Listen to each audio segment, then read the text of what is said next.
Hi, everybody. We're just letting people come into the webinar now. So feel free to ask questions in the bottom. Let us know, where you're dialing in from. I'm in Seattle. Andrew's in Chicago. Thanks for joining us mid-December as Bitcoin's at what, 19.5 again. Wow.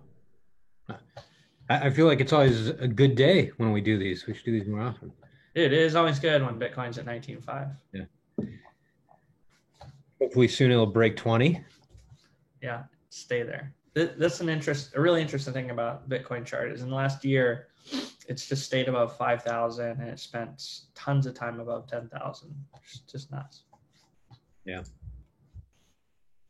So if you guys have questions, there's a chat icon on the bottom. You can also ask questions through Facebook or Twitter if you like.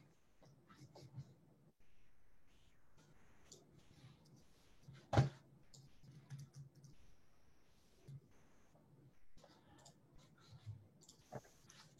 guys can always find us here.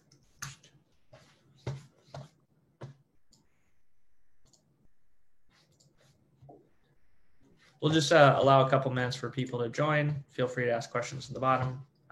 Feel free to chat. Let us know where you're dialing in from. You can try to show your favorite coin if you want, but pretty hard to sell here.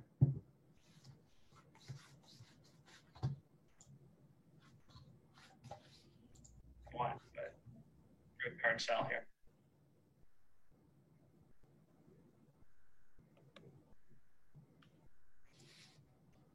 The shilling has begun. And Ethan, we got your question here. And we'll be covering a little bit of the tax law and changes.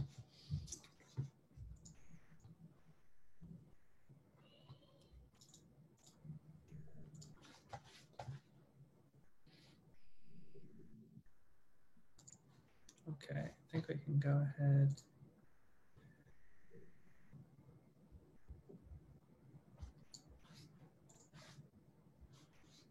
Okay, welcome everyone. We'll go ahead and start now. Feel free to keep asking questions throughout in the Q&A there. But we're going to talk about how to use Zenledger and tax loss harvesting for cryptocurrency. We know that it's a great year for crypto prices, but you could have been doing some aggressive trading and still end up with some losses. You want to harvest now, or you hold some coins from quite a long time ago that are still trading below their lows. You guys can post those, the anti-shilling as well if you like to. So the webinar is being recorded, and we'll share the recording after the webinar. And just continue to ask questions, and we'll have a coupon code at the end. And you can always engage with Zenledger or Andrew Gordon's firm of attorneys and accountants to help you with your tax issues. I'm Pat Larson, CEO of Zenledger. We're a 3-year-old company. We've helped thousands of individuals with their crypto taxes, and also tons of tax professionals as well. And former Navy helicopter pilot, went to business school at U Chicago. Andrew? So my name is Andrew Gordon. I'm an attorney and a CPA, and I run a law firm of 5 other attorneys, and we mainly practice in cryptocurrency, and specifically in tax related to cryptocurrency. And so we handle everything from crypto reconciliations to tax reporting, audits, the notorious CP 2000 that a lot of people have recently received, even things like tax debt, or even criminal investigations. So if it's got the 3-letter word tax, we generally will handle it. Great point. Yeah. So if you ever have any other questions, we're talking about tax loss harvesting now because we're coming up to the December 31st deadline. But if you're worried about your warning letters, you want to get your taxes in shape, early next year in January, just reach out to us. We can always help you with those things, of course. Andrew, you want to handle the disclaimer? Yeah, so the fun disclaimer. So we're going to go through a number of different tax, legal, and accounting concepts today, but this is for informational purposes only. It is not legal or accounting advice. You should always consult your own tax, legal, or accounting advisor before engaging in any transaction, be it crypto or otherwise. So feel free to read the disclaimer before we proceed. But yeah, there you go. Oh, so we'll talk about tax loss harvesting. How does it help you save on your taxes, capital gains taxes, and income taxes? The IRS rules and requirements regarding tax loss harvesting, wash rule, securities, crypto, our crypto tax loss harvesting tool and how you use it, and then coupons, and then your questions. So, what is tax loss harvesting? Tax loss harvesting is the selling of securities at a loss to offset a capital gains tax liability. This strategy is typically employed to limit the recognition of short-term capital gains. And we've had customers go back and refile and restate like $230,000 of overpayment to cryptocurrency. They worked at a cryptocurrency exchange and were paid in crypto. So it's useful to do tax loss harvesting at the end of the year. It's a very tried and true method in securities, in trading. There are a couple standard things traders do. They'll sell off at the end of the year because they want to lock in their gains and they want to capture losses and not worry about trading over the holidays, and then come back next year holding the assets they wanted to hold and a tax loss asset going forward. But the important part is that IRS has deemed cryptocurrency mostly as property. There have been a couple statements that say that Bitcoin is not a security. And there are court cases where they are going after cryptocurrency projects saying they sold unlicensed securities. So devil is in the details there.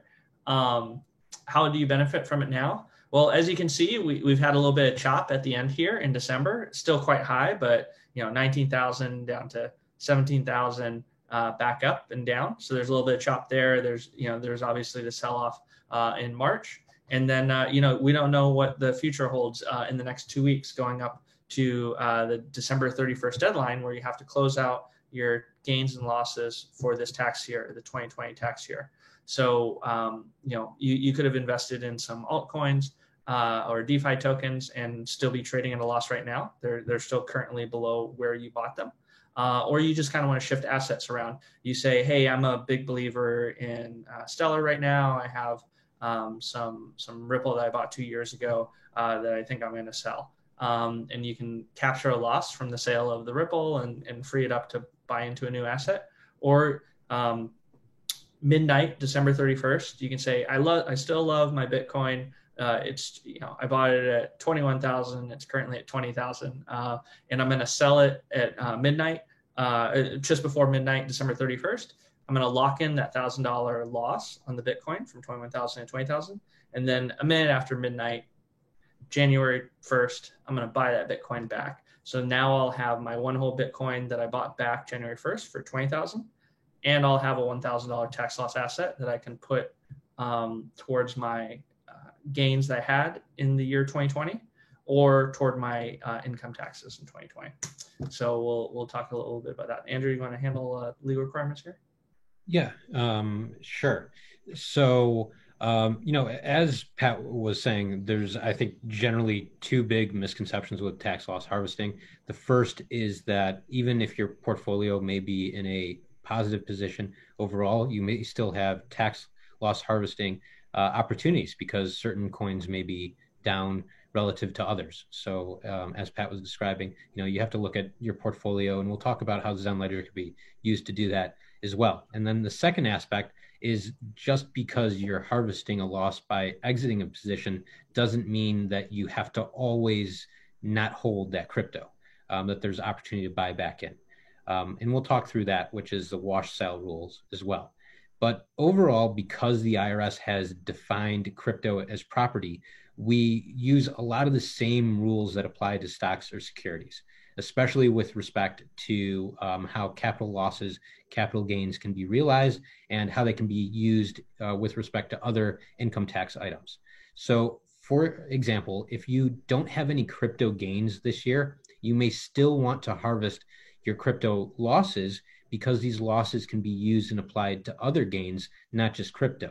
So, for example, you purchased Tesla stock, which is around 10,000x at this point compared to what it was a few years ago. So maybe you bought Tesla stock and you're in a very big gain position. Well, then you can use your crypto losses to offset some of that gain. And that amount that can be used to offset is not limited by any amount. It's just limited by the amount of the gain and the amount of the loss. You can also use your crypto losses to offset your ordinary income. So if you have wages or you're a contractor, or just have other income sources, you can use up to $3,000. So it is limited, only up to $3,000 a year of your crypto or any capital losses towards that income. It's also important to know that the way that tax loss harvesting works is that you actually have to execute on the trade or the exchange. You need to sell. You can't just hold and say, oh, well, I'm going to pretend that I had sold it last year. You need to actually execute these trades or exchanges before December 31st, 2020, for it to be counted in this tax year. So these are all decisions that you should need to make in the next couple of weeks before the end of the year, because after the year ends, it's too late to then go back and say, hey, I wish I had harvested some losses. Yep. Okay. You want to talk about the wash rule? Yeah, sure. So crypto often gets kind of a bad rap with in terms of people saying that the law really is negative, that the way that the tax law impacts crypto, where everything is taxed on a gain or loss, is very negative. Well, there's one really big opportunity in our view for using the law to your advantage, and that's using not only tax loss harvesting, but also taking into consideration the wash sale rule. And so the wash sale rule specifically would restrict you from selling crypto or any security, stock or security, at a loss and then buying it back at a later date, generally within 30 days. And so the wash sale rule says that if you sell a stock or security and it's a loss, and then you buy it back within 30 days, that initial loss isn't counted. It's as if it didn't happen. It's a wash, that initial loss and then the purchase, again, they counteract each other. It's as if that first loss didn't happen. But the way that the current law is written is that wash sales only apply to stocks or securities. It's very specific in the code. It doesn't say property, it says stocks or securities. And as Pat mentioned, we know that many different cryptos, for example, Bitcoin, Ethereum, are generally not securities. And there's been different things that have been said about these, so that there's very little ambiguity that they're not securities. Whereas other cryptos, for example, EOS, there is an SEC lawsuit, and other cryptos, they could be argued that they are securities. So as long as you just stick to the cryptos that are not, then it's a fairly strong position in our view that the wash sale rule doesn't apply. And what that means is that you can sell crypto and then buy it back within 30 days. It could be less than 30 days, and you still will realize that loss, but you'll still be able to buy back that crypto. And that's really powerful because a lot of people want to realize losses, but they don't want to necessarily exit a position. And so this allows you to sell at that loss and then buy it back. The IRS does require that transactions have economic substance, so some time needs to pass. And so we generally advise clients to allow, in the order of days to pass.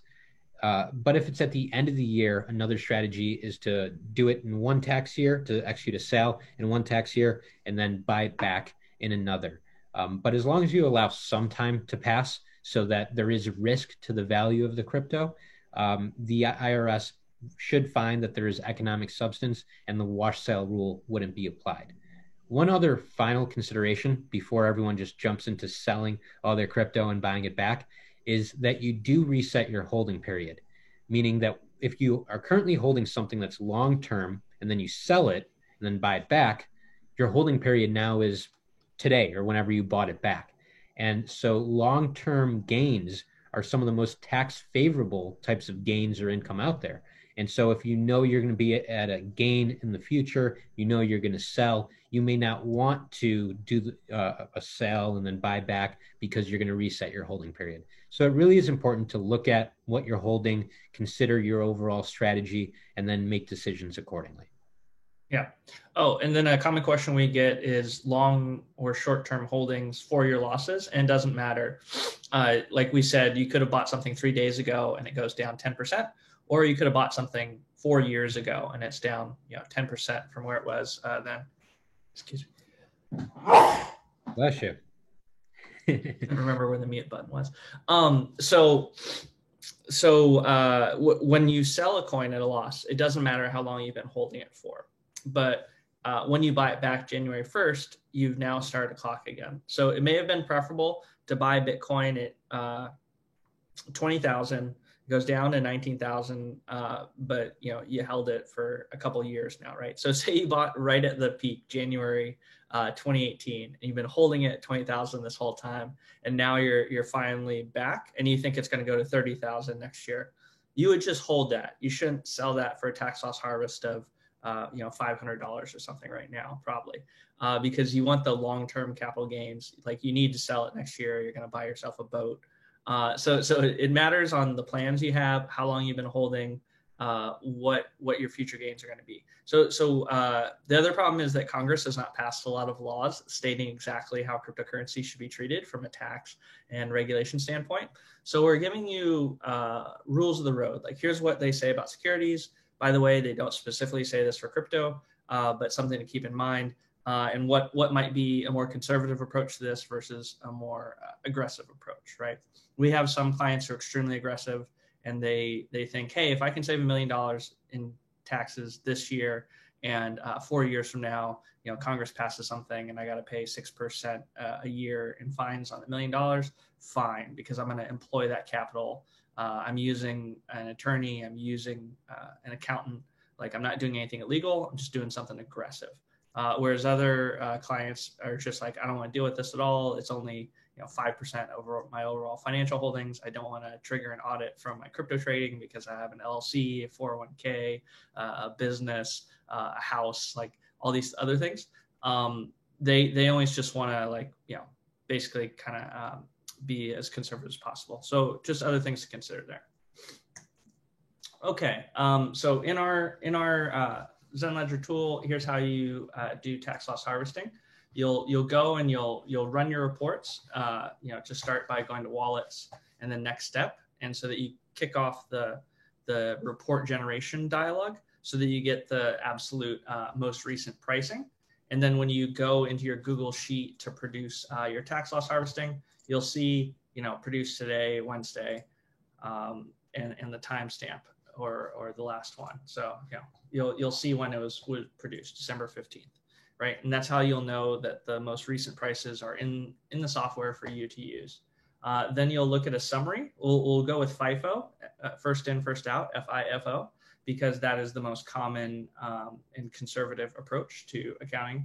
And so you'll see that you have a rank order of tokens you can sell at a loss and how many you should sell. And then you also have a total value of what you're holding in the current price. So that's a little bit of a sanity check there for you. And so you go, okay, I want to free up 27,000 of CND, or I think a more interesting one might be, is it still there? Aeon. So we'll look at Aeon, and it says, hey, you'll sell 6,200 Aeon tokens for a $5,400 loss. So we'll go into the FIFO detailed tab over here. And then we'll look for Aeon. And what we see with Aeon is, sure enough, if you sum these up, you have the 6,200 tokens that you can sell for a total loss of 5,400. But if you sell more than that, if you keep selling after 6,200, say you sell, what would that be? 28,000 tokens. You'll actually start to have a small gain, and you'll eat into your losses that you could report.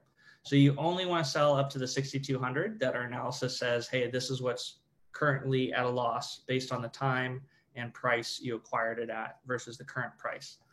If you sell more of them, you acquired some more tokens, below today's price, so you have a gain on it, you'll start to get into your gains. And so that's just something to consider.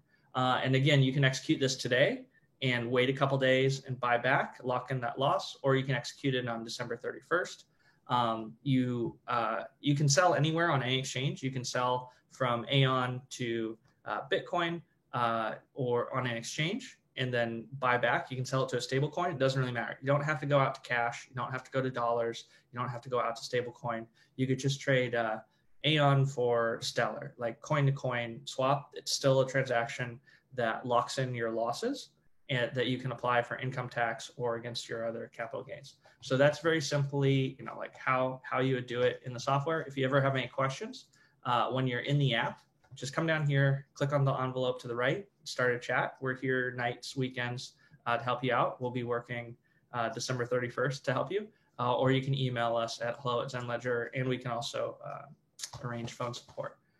Andrew's firm has, here's his contact information. You can always reach them at their website, glg@gordonlawltd.com is their email. If you use coupon code TaxLoss15 in the next couple days here, 3 days, by Friday, you can lock in a 15% discount. We also work with Andrew's law firm to provide full service cryptocurrency trades, accounting. So you work with their accountants and they'll file your taxes for you. So, and they'll use ZenLedger to help the crypto portion, but they'll also help you with your Roth IRA, stocks, bonds, real estate, like full accounting packages as well. So let's see what the questions are here. Roth IRAs, do you want to cover that, Andrew? Sure. So a question often comes up about how to account for different transactions, crypto trades that occur in a Roth IRA. And for the topic that we're talking about today, tax loss harvesting, if you should do tax loss harvesting within a IRA. So in general, IRAs, whatever occur within them, are not taxed. So any growth that occurs within the IRA is not taxed. And so there's no reason really to do any tax loss harvesting. Really, it's one of those things that you set up so you don't have to do any of those types of tax strategies. So if you have an IRA or a Roth IRA, tax loss harvesting really doesn't apply. Okay.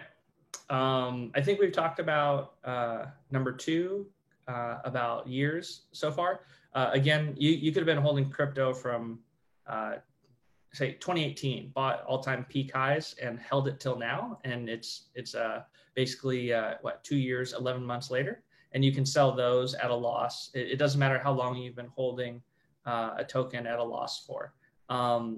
So the years don't quite matter there. You'll have a tax loss carry forward. So say you have $100,000 of crypto losses that you capture when you sell here. You have to put that against gains, but say you only have $20,000 of gains to offset the $100,000 of losses you had. Now you'll have $80,000 of losses, $20,000 of gains versus your $100,000 losses, minus.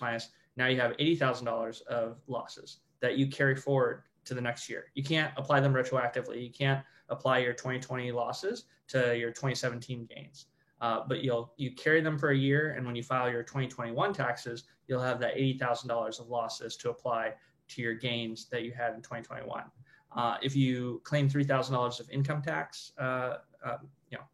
from your loss, you'll minus $3,000. So now you'll have $3,000 less of income tax in the year 2020.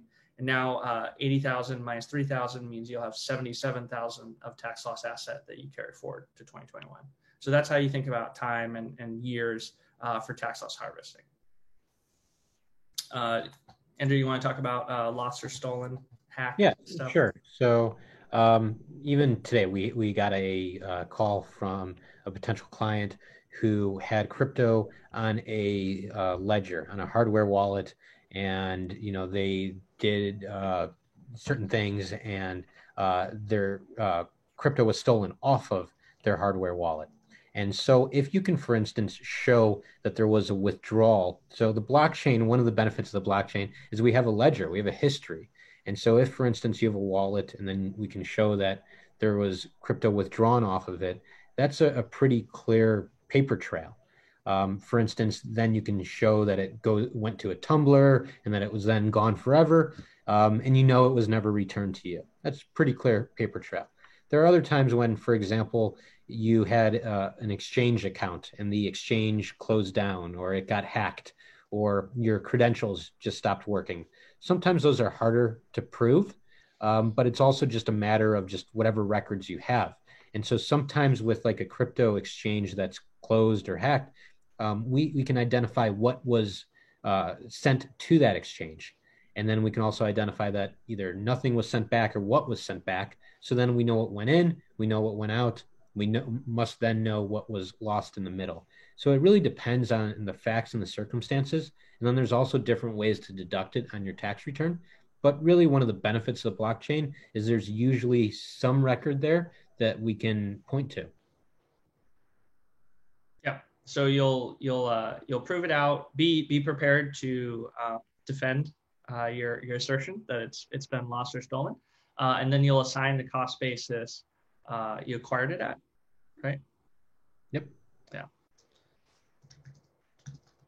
So right. So there's different approaches to taking the loss or the deduction, but you would if you're going to take a loss and take a more aggressive approach and treat it like a capital loss or a worthless security or worthless property, you treat it as a loss at whatever the purchase price, your cost basis was. So you treat it like it was sold for zero and you get a loss for the amount of the cost basis. You don't use the current price. So a lot of clients or potential clients call and say, hey, Bitcoin's worth $20,000 today. I used to have 10 of them in 2017 and then it got hacked. So I'm owed, whatever that amount of loss is. And then my question is, well, what did you buy it for? Oh, $10. Oh, $10 loss. That's all you get to take. Yeah. So the Mt. Gox people are not very happy, but at the time you could have just grabbed another $100 and bought more Bitcoin. So. And I think Mt. Gox is another good example because a lot of people considered whatever they had on Mt. Gox as lost forever. And we're seeing that's not actually the case. There are proceedings occurring where there's likely to be some sort of settlement or distribution from Mt. Gox because the value today of Bitcoin is so high relative to when it was hacked. So although much of Mt. Gox was hacked, there was still some crypto that remained or was found. So that's an interesting example because now today, people that took a loss in the past are going to have to report it as income when it's returned. And some people are even getting payouts or settlements now to just buy their right for a settlement in the future. That is income today and taxed at income because you treated it as a loss in the past. Whereas if you didn't treat it as a loss and then it was just returned to you, neither of these events are taxable. So if you're going to report something as a loss, you have to make sure it's actually lost, it's gone for good, because there are very negative consequences if it comes back. Yeah. But I mean, a Mt. Gox person who claimed that like 3 or 4 years ago would have been like well within their rights to do so. They would have had no idea that there'd be some settlement. Yeah. Now. Completely agree. Yeah. So yeah. So that's a good point. Well, cool. I don't know if anyone has any other questions, but if you do, again, you can always visit us. You can contact Andrew's accountants and lawyers at his firm, or you can contact Zenledger. We're always happy to help you. Hope you're having a great holiday season. Congratulations on being in crypto with Bitcoin back up at 19.5. Hopefully you don't have too many losses to claim, but if you do, we're here to help. So thanks everyone. Thanks, Andrew.